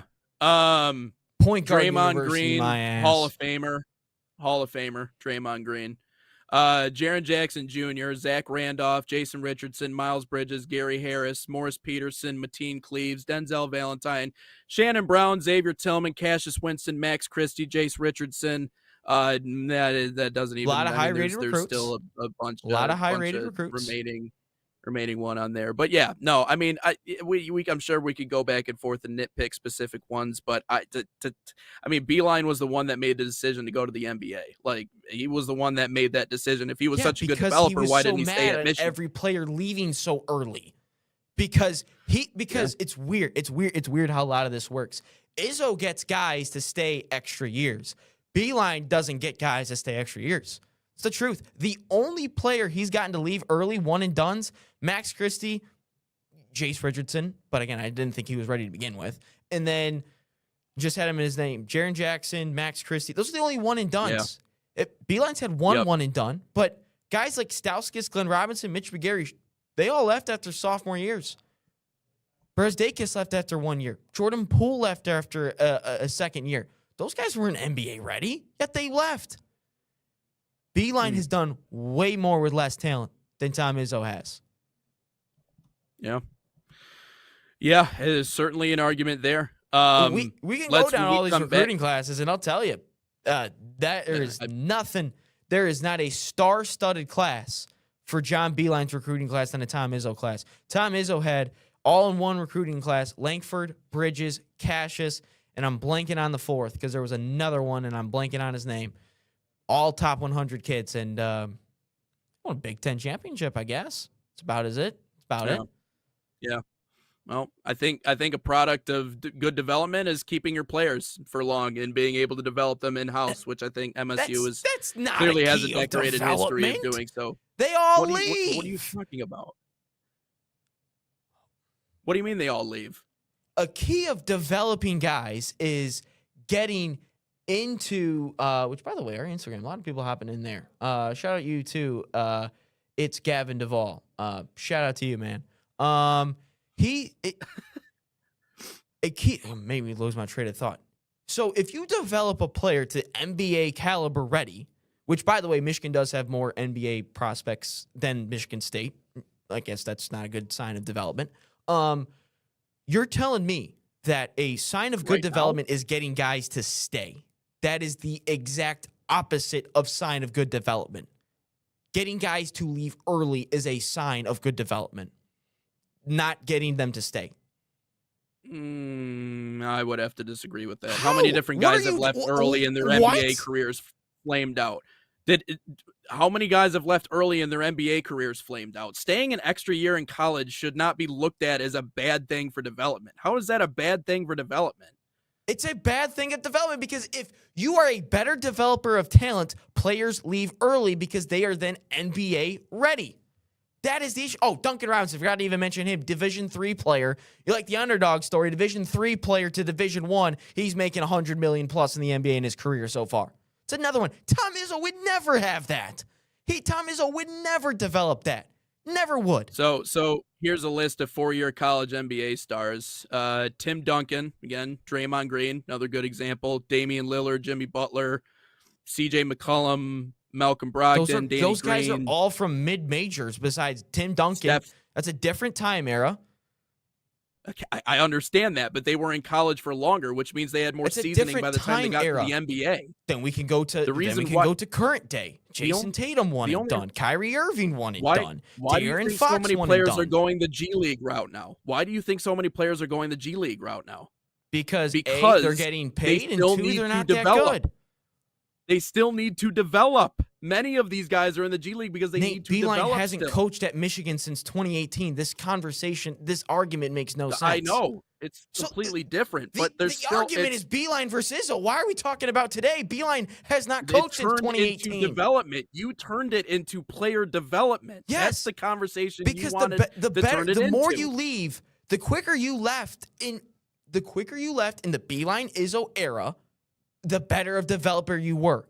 Now you can get people to stay all the time with this, which, again, the MSU doesn't spend NIL money. That's a load of crap because you're telling me Cohen Carr got $2 million plus, stayed. Don't give me this culture BS with Michigan State. Beeline, better developer of talent, 1,000%. He got guys to So leave if early. one of the- Guys left early. So if one of Dusty May's one and dones this year went on and were to have success in the NBA or wherever, There's only one you and would done. say that they were. You would say that he was developed by Dusty May. There is only one guy that could be a one and done, and that's Trey McKinney. Everyone else is not a one and done. True. So if Trey McKinney did that, would you consider him a guy that was developed by Dusty May? The way he entered the season, the way he's playing right now, yeah, you tell him he is developed by Dusty May.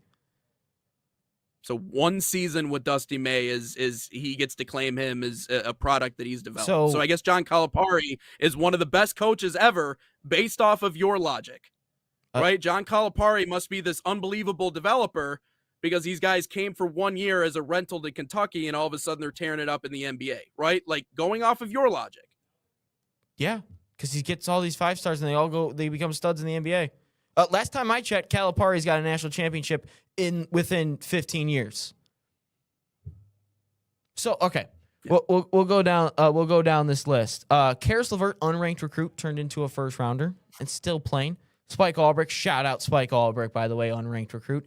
Nick Skauskas barely made it into the top 100, and like I said, Glenn Robinson, borderline 5-star. Mitch McGarry, higher rated recruit. If McGarry stayed off the weed, where's Trey Burke at? Oh, Trey Burke outside the top 100 and turned into a Wooden Award winner. Interesting how that works. 2013 load. Yeah, internet. Blame John. The internet's not working here. But you act like being a highly rated recruit automatically means that you're going to pan out. Like automatically means that, I that mean, you're getting going to pan 5 out. stars.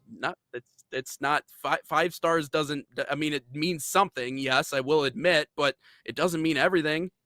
Like you still have to be in a good system. You still have to be coached well in order to have success. But you come in with all Right?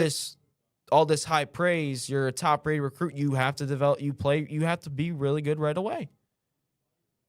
That you have to, but that doesn't mean you're automatically going to. Like you need good coaching and everything else. Good training A coach staff. that has constant 5 stars doesn't win with them at all, and a couple of them transfer I'm not out. going to say that. I'm not going to say that Beeline wasn't established a bad culture. It didn't have a culture of winning. He absolutely had a culture of winning. I just don't think. I don't think it's. You can easily say that he's just a better developer simply because Izzo got 5 stars. Izzo's a better recruiter. Maybe Izzo was just had more. But he to, won nothing to him with it because of what. And Beeline did more What than did- Tom Izzo what- did. What did Beeline win with it? Beeline won a couple of Big Ten championships, and he's been to the Final Four twice, and he's been to Monday choked night in- twice. He choked in both scenarios. So I He don't. ran Again, into I don't a know. team with 6 NBA first-round picks in Villanova, and in 2013, which, by the way, 2013 Louisville championship doesn't even exist anymore. Just putting it out there. But so a coach who goes further in the tournament wins a lot of things. Yet on the other side, Tom Izzo, he's been to what, 1 Final Four in the last 10 years?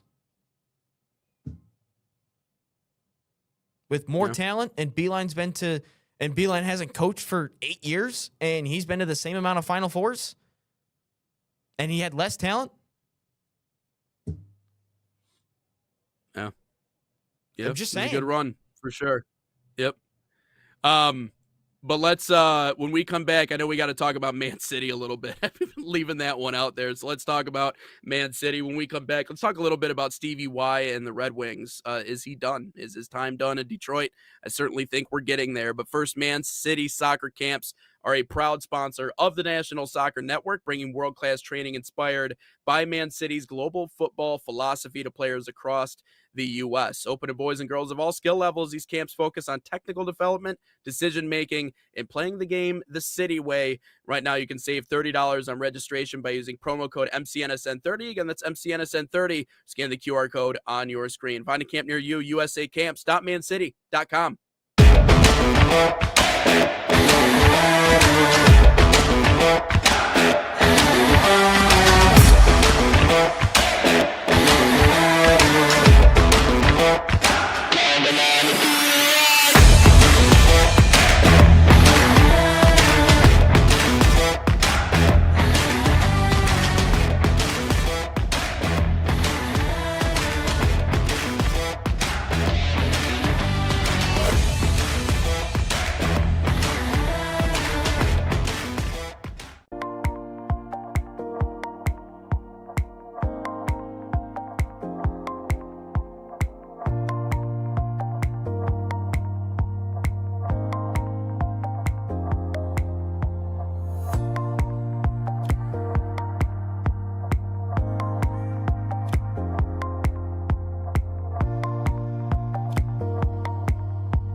Back in live here on Inside the Game, 257 here on the National Soccer Network. Well, Ryan, sure thing. Talked about how last night was the most important game of the year for the Red Wings, and they choked. So the question is Stevie Y done in Detroit? No, I don't think so either. he will never But- be done. Yeah. You hear anyone close to the franchise, the organization, they all talk about Stevie Y, and he's going to be there for a long time.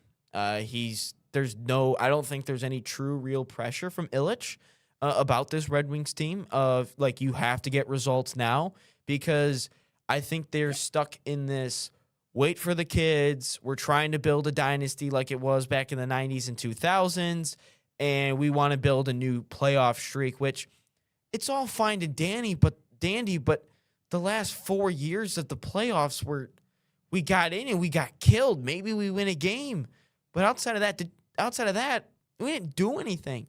Did you know Justin Abdicator is still getting paid by the Red Wings? Yeah, I did. He has not played for the Wings in 4 years, and he still gets over $1 million. Yep. Shout out Ken Holland.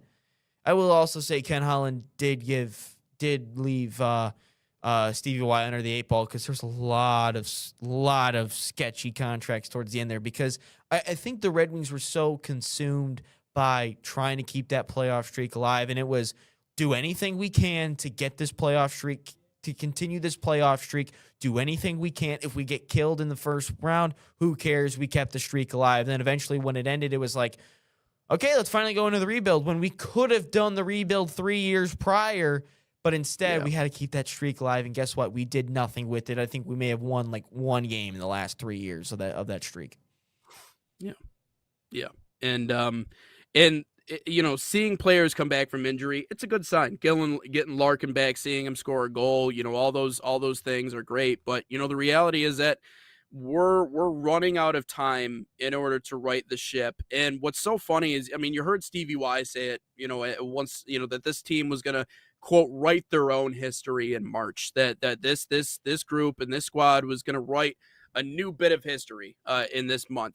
Well, right now, or a new story, if you will. And right now, the story that we're seeing is been all too familiar. This is nothing new to what we've seen out of this team over the last handful of Marches. And it has to do with injuries. Sure. I mean, having Larkin out for the stretch of time that it was, but they just seem flat. They seem uninspired. And Ryan, I don't know what it is that needs to be done in order to get this team to not flame out at the very end. Because even when the Wings, and you mentioned it, were making those playoff runs, and they only won one game in the last, you know, 2 or 3 years of whatever that stretch was, they were so banged up and so hurt and so they were out of it old, before it even began. And so I think the damage from that and trying to build from the bottom up again has been long, and it's been grueling, and now it felt like finally we were in a spot to do something about it. And it just, you know, again, picking up someone at the deadline like Justin Falk, that helps, but it didn't really put this team over the edge. And so now it just feels like it's almost kind of like Arsenal in a way. You feel like when you talk about them in cup finals, you know, like you can even, sorry, I didn't mean to do you like that, but it is starting to become the reputation with the Red Wings, which is so sad because, again, how can you call Detroit Hockey Town if the biggest disappointment in your town outside of the Lions has been the Red Wings? You know, and I know that the other sports have obviously had their disappointing moments. The Tigers have disappointed in certain stretches, and obviously the Pistons flamed out of the playoffs last year. But in terms of an organization that we trusted more than anything because of Stevie Y and the position that he's in, has been nothing more than a disappointment. And I agree. I don't think they're ever going to never say never, but it's going to be a cold day in hell when the Red Wings finally look at the captain and go, hey, we're going to decide to move on. Like, we're going to decide to bring somebody else in to kind of run this, to spearhead this, because he was so good with the Lightning. He was so good as a player that it's like, it's natural to think that this is going to crack. At some point, this is going to work. But as a sports town, and I feel comfortable saying this about Detroit, we are so protective, so unbelievably protective of our stars and of our Mhm. legends. Mhm. And it is, I get it, right? Because we're a small market, and so when the stars are the stars, and more often than that, when they stick around in Detroit for longer than just a couple of years, I think about someone like Justin Verlander. I mean, if JV were to become the head man for the Tigers and go Al Avila style and just take the organization, people would still look at him and go, "Hey, you got to trust. You got to trust. JV knows what he's talking about." But it's just because he is Detroit. He is someone that we have accepted as our guy. And so I think it's hard to look at Stevie Y and be like, yep, his time's coming to an end. I don't believe it is. I don't believe it is. I think we're in the thick of it. And I don't think Detroit will ever let the captain go, because he is the captain. And we remember all the memories he delivered for us. But right now, he's not producing. And this is just becoming a horror story that, like I said yesterday, there's a saying in baseball that I love, that coaches and managers always use, and it's the most accurate statement ever. And they say Groundhog Day every day, because every day is literally Groundhog Day. Every day you get up and pretty much do the same exact thing. Like this summer, I'm going to get up, I'm going to do this show with you, I'm going to make my videos, I'm going to work out, I'm going to go to the stadium, I'm going to do the game, I'm going to go to bed, and then I'm going to wake up the next day and do the same damn thing over for 5-6 consecutive days, because it's Groundhog Day every day. And right now it is Groundhog Day every day with this Red Wings organization, because we see the same shit every year. And so they are running out of time, but they need something to inspire them. I don't know what that something is, but they've been flat as a board. I just say they get into a fight. That's what I say. Yeah. Gets the team Yeah, going. and they were talking about that. They're like, we want to embody ourselves like we're the Pistons. We want to be the aggressors. Well, then be the aggressors. So stop with whatever's going on. And I was listening to someone on the radio that said, again, once it was 2-0, and I turned the game off, I was like, okay, this team sucks. Raymond got cross-checked in the back, and no one did anything to defend Lucas Raymond. I think this team, just to the team before I get into my other points, I think this team, this current group of players, we are lacking that grind line. We are lacking that sandpaper for some reason. I hear people say, I'm like, that makes no sense, but it does make sense. We are lacking. You ever touch sandpaper? Yeah, we are lacking that sandpaper on the ice, lacking that rough, that grittiness. Like, we don't have an enforcer, I guess, quote unquote. We're lacking that, and I feel like this Red Wings team is too soft. And to your point, I said this when they put it on the ice. We can't call ourselves Hockey Town. But everyone's like, we have so many Stanley Cups, and we're original 6 team. Well, what have we done in the last decade? We haven't made the playoffs in the last decade. And to be honest with you, we weren't really contenders since, I guess, 13, maybe 2011. Because those last 3 years, guess how many playoff games we won in those last 3 years of making the playoffs?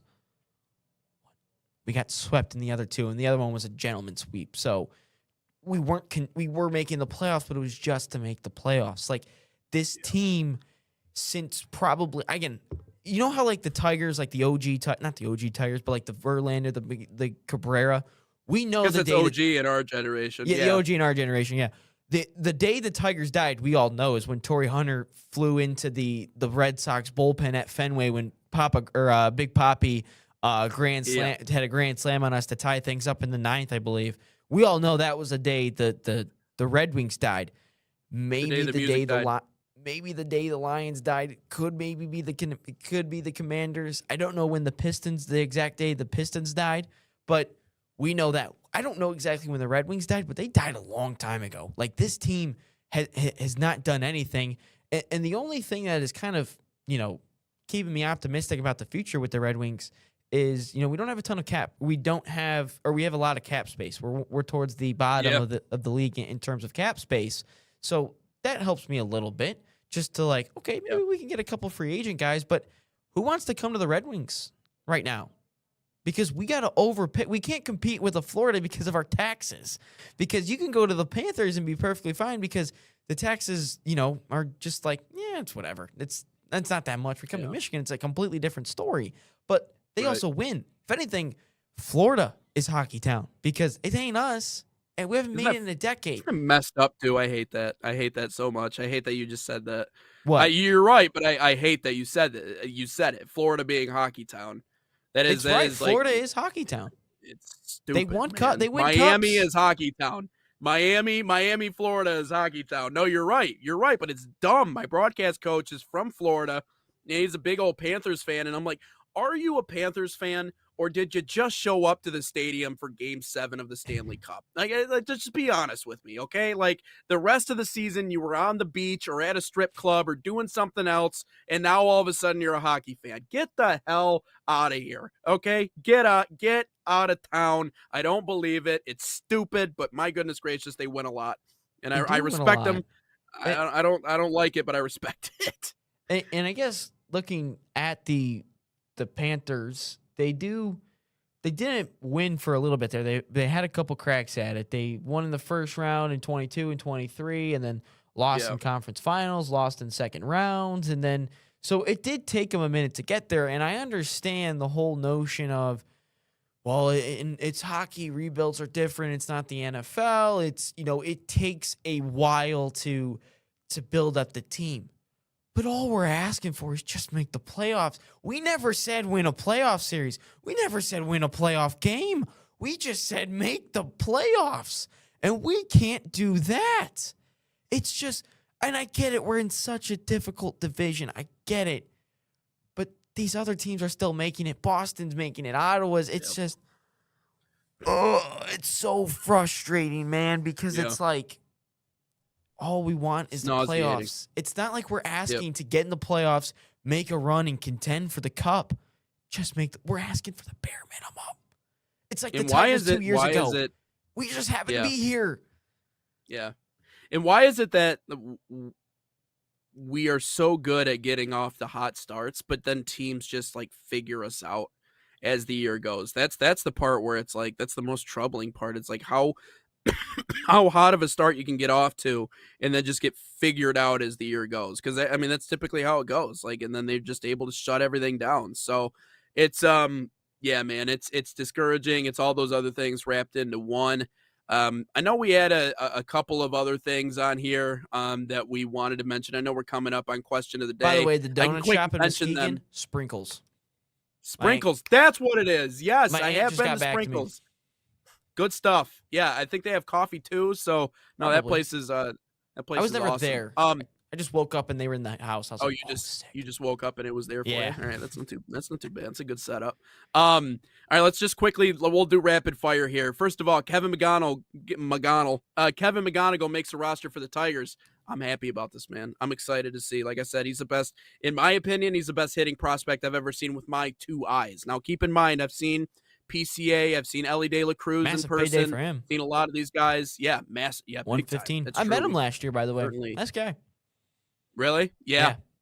He's the real deal. But I think Kev is the best pure hitter I've ever seen. So I'm excited for this. The only thing I have to say about Kevin McGonigal is I just hope the same thing that happened to Torkelson and Riley Green right away don't happen to McGonigal, because again, this is why I thought let's sign a bat, because I don't want to put all the pressure on the world on a young kid's shoulders, especially in the game of baseball.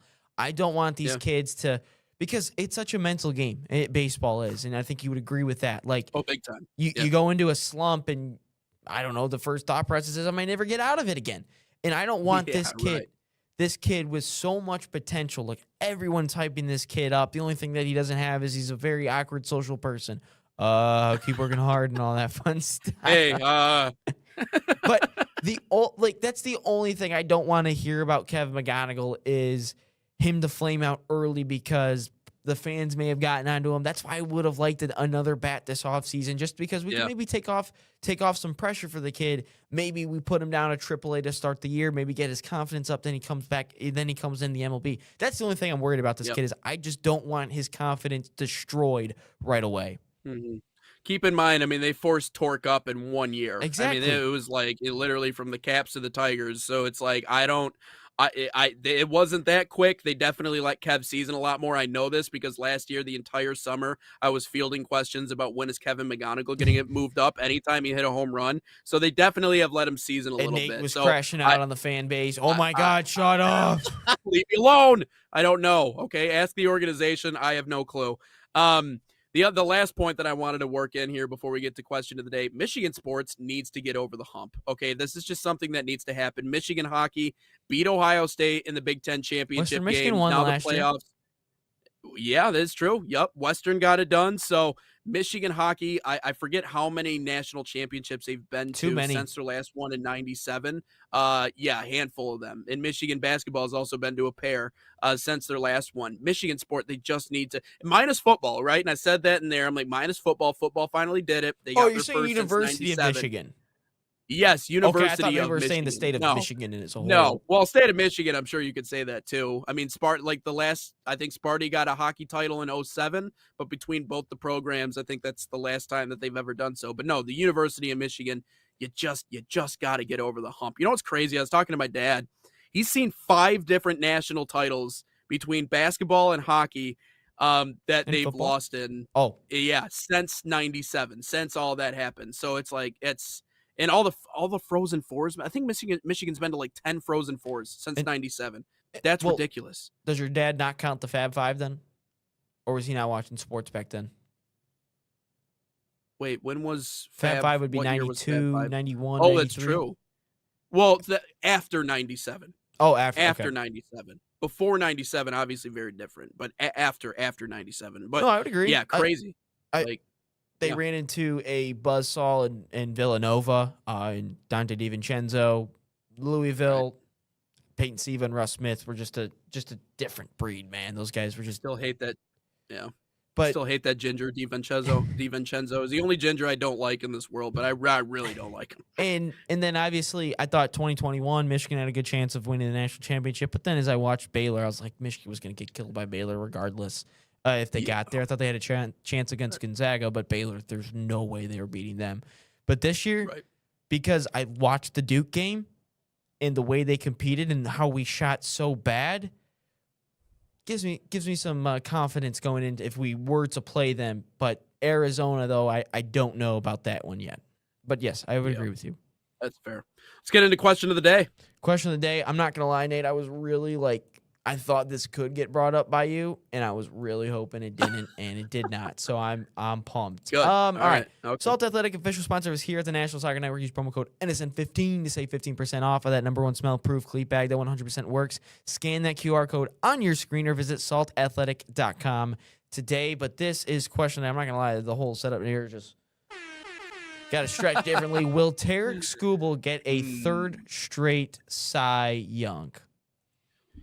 It is unprecedented the fact that players last year, the only two. Yeah, you're right. It's so rare. It's so rare to have multiple Cy Youngs, right? But the last year was the most inconceivable season from Tarek Skubal because we all talked about it in the sports talk realms on the radio and everywhere else, even in the early games doing play-by-play, when we were only a few games into the season, where we talked about how it is realistic to expect Tarek Skubal to take a little bit of a step back, right? Like every now and again, you'll get a pitcher who just has an unbelievable season that you're like, there's just no way. There's no way he tops those numbers. There's no way he does equally as good the second time around. That's just not how this game works. He follows it up with a better season than what he had previously and end up being named the Cy Young. So, in the name of history repeating itself, we'll run this back the same exact way I did, because the safe thing is to say, no, he will not win a third Cy Young. I don't believe he will win a third Cy Young. I think he'll still be very good. I think he'll still be very effective. I don't see him putting up the same exact numbers he did last year. I hope he proves me wrong.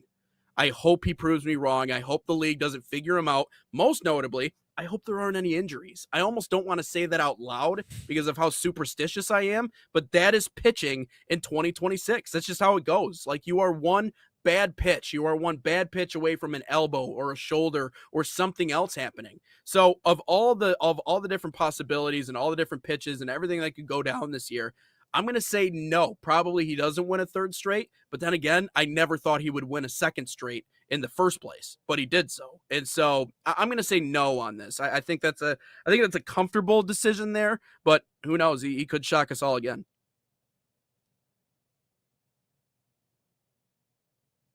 I think he does. No. There's one reason. Okay. There's one reason. Money. Contract year for the man. And he's going to want his money. He's going to want to prove. I think he may have seen my TikToks of how I'm just kidding. He has definitely not.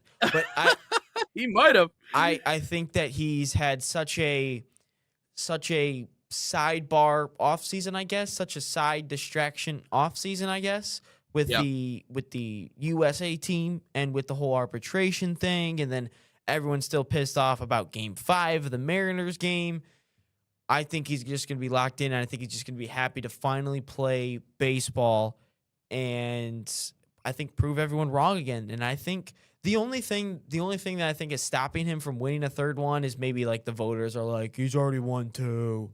We got to give it to somebody else. Or maybe they're like, you know what? I want to see history in my lifetime. Let's give it to him for a third time. Yeah. So I think he's going to win it, which is weird coming from me. Well, when he pitches pissed off, he tends to do pretty well. I will say this is funny you bring up the give it to someone else thing, because I feel like we've seen that before in sports. Like, you know, it was that same way with MJ when he was playing. People are like, well, what if Karl Malone? We all knew goddamn well that MJ was the best player in the league any year he was in the league. But people want to get cute and they want to start considering other people because, well, why would we give it to the same guy? It's like, you know, I definitely see that. But no, man, I mean, he's gonna be eager to prove himself at whatever that looks like, and really kind of demand the money that I think it is he deserves. I think he's gonna have a great year. I just think it's inconceivable to think that he could win a third straight, but let's not downplay what he already has done in terms of the numbers and the stuff that he's put up. And you're right. And I hope he uses that as inspiration, because people have been hard on him. I mean, even the people in Detroit, which is like, it's wild to think you win 2 Cy Youngs, and we got Ryan over here calling him a crybaby. But that's how sports media works. That's how Twitter and Reddit and all those other things work. So I certainly hope, and maybe this is a little reverse psychology from the Detroit fan base trying to get him pissed off so that he goes out and shoves. But no, I think he's going to have another great year. But third straight would be inconceivable, and to do it with JV being right behind you in the rotation, that you know, I agree with your point about now is the time to go out and win a World Series. Now is the time to strike when the iron's hot for this Detroit Tigers team, and so it's very important. The only thing that scares me about the Tigers is, you know how when AJ Hinch was asked, oh, well, what'd you tell Tarek after he got his arbitration case, that AJ Hinch's response was, want to go out and win a division and maybe a World Series? I'm like, oh my, just say you want to, let's go out and win a World Series. Don't set the bar so low. But yep, exactly. But that wraps up episode 257. As always, we appreciate you guys dropping back in. 258 coming up tomorrow. You can keep it locked on social media at National Soccer Network or Sports Nation TV. That's sports with a Z. And until we talk to you guys bright and early tomorrow, this has been Inside the Game.